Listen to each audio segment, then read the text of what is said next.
Welcome back to the second episode of the Expansion Podcast.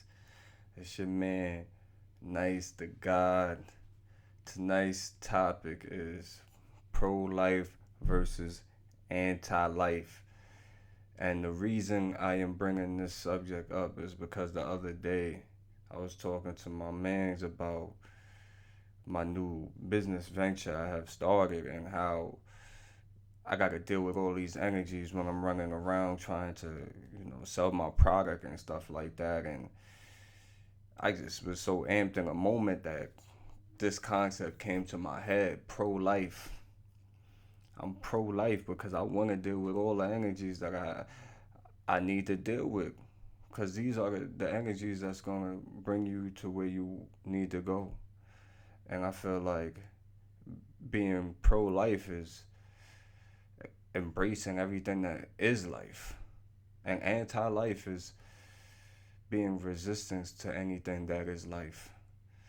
And when we think about all of these things, we could think about anything that gets us angry. And we can be angry about it, but that don't mean that it's going to go anywhere.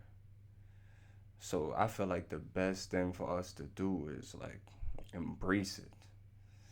And I don't mean embrace murder or embrace negativity or the things that you hate. What I mean is about embracing life because that is life. I mean, accepting that this is life. It's hard to accept that death is a part of life, but life wouldn't be anything without death. And we need to really understand that. And we need to really understand that all across the board that life won't be anything without love. Life won't be anything without hate. Life won't be anything without the things that bother us. And life won't be anything without the things that make us feel good. You can't, we can say that we hate rainy days. That's just like saying you hate life. That's how I feel. We love the sunny days because it makes us feel good, but the rainy days is a part of life. And I feel like when you are resistant or you hate something that is life, and it might be racism or something that makes you feel uncomfortable or something that is just, like I said, is negative, it's really, it's really a part of life. So accept what life has to offer and push forward with the things that you want to do in life. You know, think about where your mind is, how much your mind is being taken up with the things that you feel like you don't like.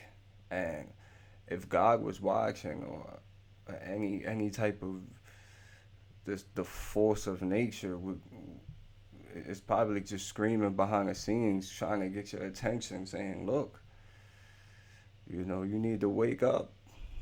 These things ain't going anywhere. I live in Staten Island, right? And before this was a borough, I'm told that this used to be like the garbage wasteland for all the other boroughs. And then they started building on top of the garbage. And this is how Staten Island came about.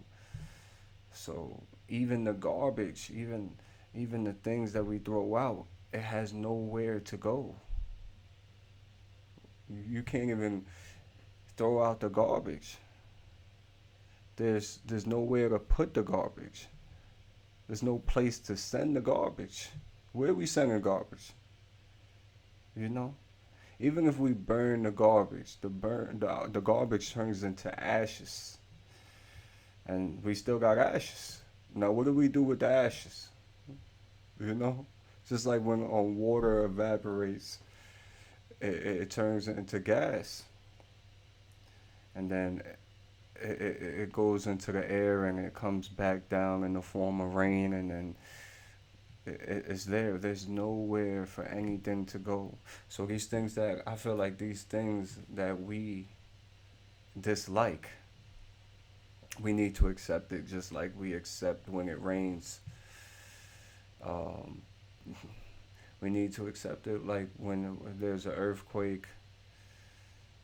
We need to accept it like when there's tornadoes. We can't do anything about these natural disasters, and maybe we need to start really thinking about things and looking at it in a different perspective. Because I feel like murder, racism, jealousy, envy, hate, those are natural disasters. And the other things on the opposite side of these, the opposite pole or the side of those negative uh, aspects I just mentioned about life, those are just the beautiful things in life, the positive things in life. There's no, you can't have a battery without the positive side and the negative side. So when we think about life, that's the same thing. So being pro-life is embracing a battery, embracing and accepting the battery. And what I mean by the battery, that positive and negative are one and they make up the battery. So positive and negative life, things in life make life. And the reason why I'm explaining this right now, because I want this to be a new perspective when you go out and about and you don't use so much of your mental energy trying to change a person or a situation or just anything that makes you feel uncomfortable. There's no reason to try to figure it out anymore, you know? Just accept it as life. Go about it like, oh, I've been hating this particular thing all my life, not knowing that I was anti life by not accepting that this is a part of life. Now, when we push forward in our life now with this new understanding, this new revelation, you want to be pro life. You want to be able to stand in the midst of the positive and the negative and be pro life. Embrace it. And that can help you embrace your friends, your family, and your co-workers and everybody around you, because you're not trying to force everybody in the negative or even the positive. You're just accepting them for who they are, and you're pushing forward with who you are and what energy you are a vessel of. You understand? And continuing being pro-life. And with this understanding, I am hoping that it releases a lot of the stress that has been built from the resistance towards the negativity that we experience. Because we need to experience all of life and all of these energies in order to get the full scale of life. So be pro life. Wake up in the morning, be pro life, and live in that.